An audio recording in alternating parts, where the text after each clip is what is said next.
Students, आज का हमारा टॉपिक है Aditya L1 mission. So after the success of Chandrayaan-3 India continues it's space journey.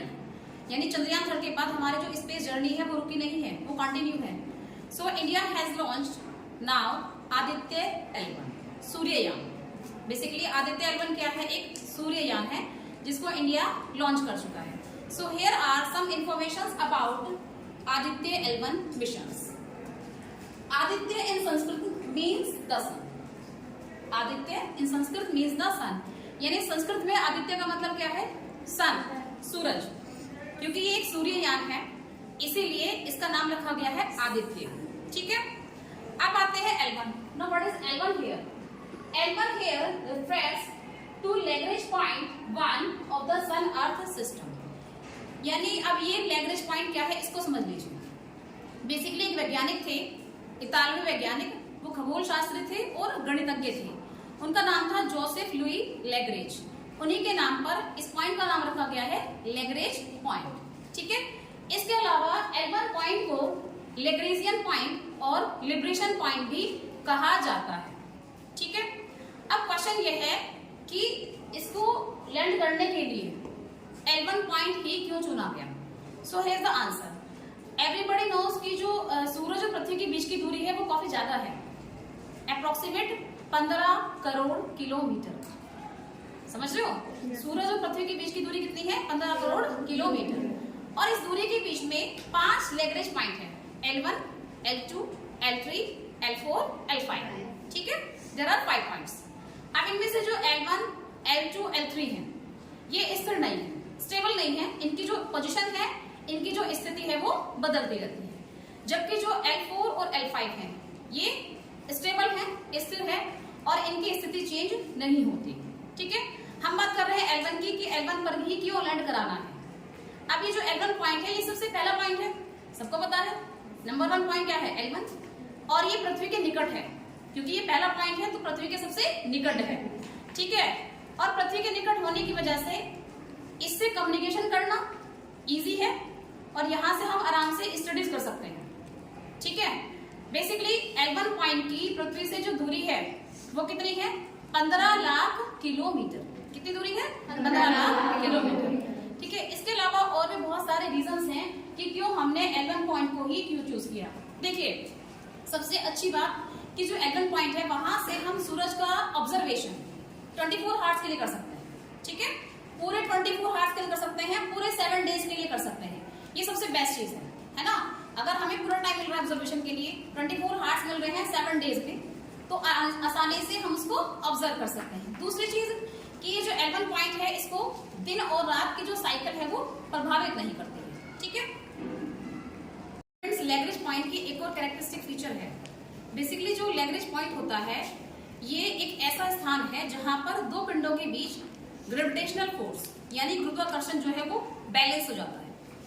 दो पिंड कौन कौन से? पृथ्वी और सूरज। क्योंकि हम यहाँ पर किसको ऑब्जर्व कर रहे हैं? सूरज को, सन को। तो ये जो हमारा लैग्रेंज पॉइंट है ये एक ऐसा स्पेस है जहां पर पृथ्वी और सूरज के बीच जो गुरुत्वाकर्षण है, ग्रेविटेशन है, वो बैलेंस हो जाता है। जिससे क्या होगा? एक सेंट्रीफ्यूगल फोर्स जो है वो जनरेट हो जाता है और इस फोर्स की वजह से क्या होगा? जो हमारा स्पेस क्राफ्ट है वो एक जगह स्थिर रहेगा। ठीक है, बेसिकली वी कैन से कि जो लैग्रेंज पॉइंट है वो स्पेस क्राफ्ट के लिए एक पार्किंग स्थल का काम करता है। जैसे गाड़ी एक जगह पार्क होती है, पार्किंग स्थल होता है, वैसे ही ये लैग्रेंज पॉइंट जो है हमारे यानों के लिए, जितने भी स्पेसशिप हैं उनके लिए एक पार्किंग स्थल का काम करता है, जहां पर हम किसी भी स्पेस क्राफ्ट को काफी सालों तक रख सकते हैं, उसका परीक्षण कर सकते हैं और उसका अवलोकन कर सकते हैं और जितनी भी जानकारियां हैं उनको हम जुटा सकते हैं। So this is all about Lagrange point. अब आपको क्लियर हो गया होगा कि लैग्रेंज पॉइंट पर ही क्यों उसको लैंड कराना है और L1 पॉइंट ही क्यों। ठीक है, अब आते हैं इसकी लॉन्चिंग पर। कब लॉन्च हुआ था ये? 2 सितंबर 2023। 2 सितंबर 2023 को आदित्य L1 को लॉन्च किया गया था 11:50 पे। ठीक है, ओके। अब बात करते हैं रॉकेट की। इसमें कौन सा रॉकेट यूज हुआ? PSLV C57। ठीक है, कौन सा रॉकेट यूज किया गया? PSLV C57। Very good, rocket इसमें यूज किया गया था, इसका नाम याद रखना। Next, launching site. कहां से इसको हमने लॉन्च किया? आपने चंद्रयान को पढ़ा था, चंद्रयान को कहां से लॉन्च किया गया था? सतीश धवन स्पेस सेंटर श्रीहरिकोटा, और इसका भी जो लॉन्चिंग साइट है सेम है, ठीक है, दोनों को ही सतीश धवन स्पेस सेंटर श्रीहरिकोटा से लॉन्च किया गया, तो दोनों का सेम है। Operator, again the operator are same of both Chandrayaan and Suryayaan. ISRO, Chandrayaan को भी इसरो ने ऑपरेट किया था और सूर्ययान को भी इसरो ने ही ऑपरेट किया है।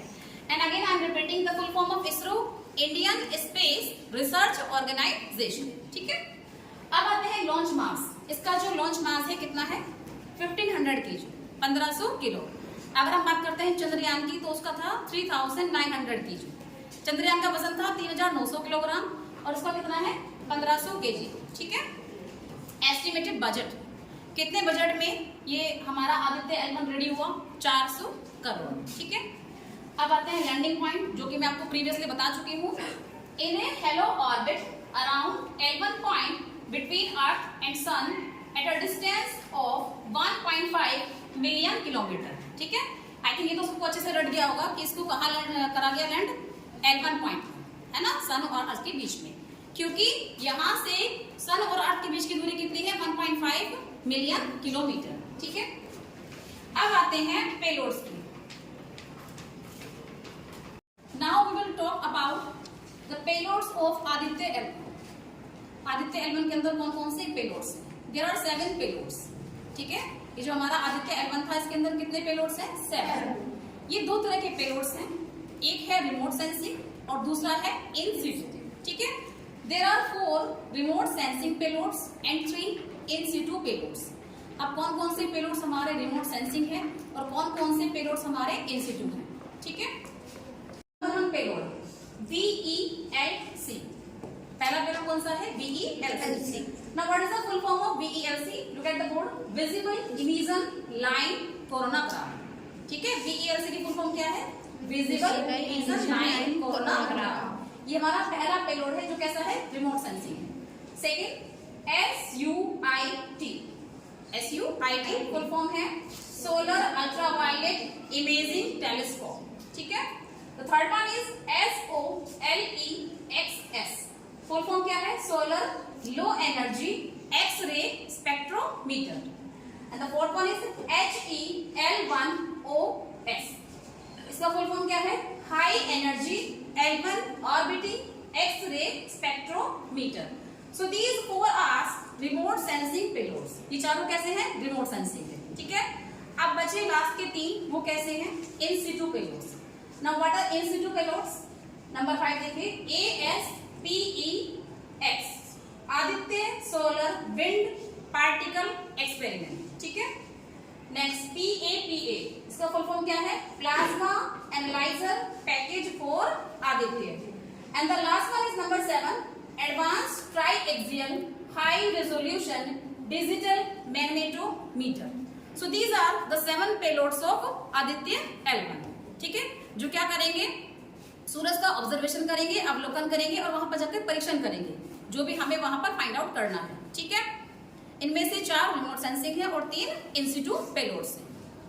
स्टूडेंट्स, अब हम बात करते हैं कि जो हमारा सूर्ययान आदित्य L1 है, इसको भेजने के उद्देश्य क्या है? What are the objectives of Aditya L1?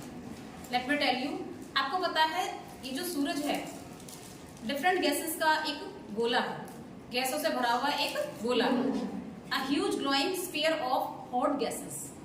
So सूरज के अंदर कौन कौन से गैसेस हैं? कोई आइडिया है किसी को?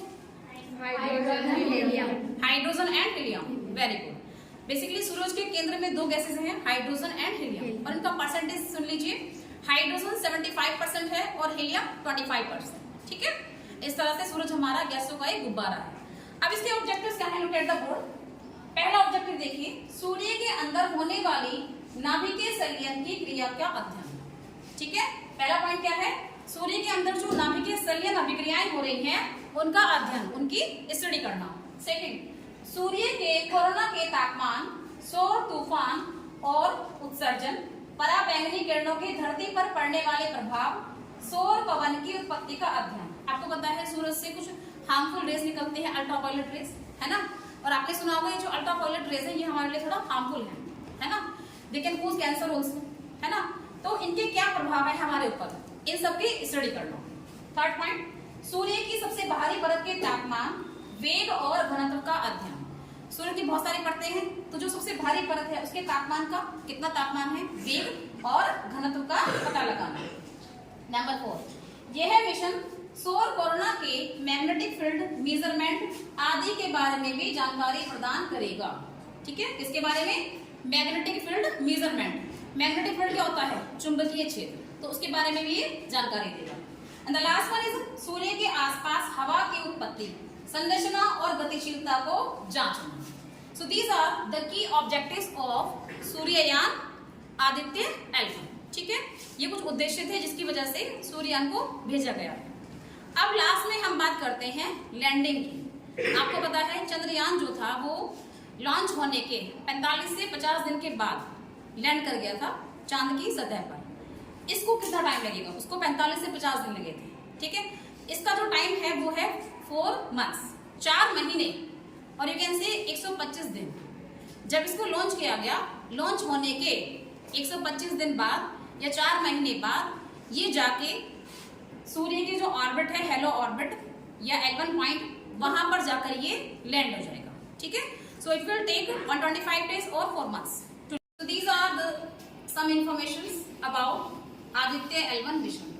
ठीक है, ये कुछ महत्वपूर्ण और इंपॉर्टेंट इंफॉर्मेशन थी किसके बारे में, आदित्य L1 सूर्ययान के बारे में। ठीक है, आप लोगों को ये सारी चीजें अच्छे से लर्न करनी है and there will be a quiz tomorrow related with the topic Aditya L1 mission and mission Chandrayaan 3।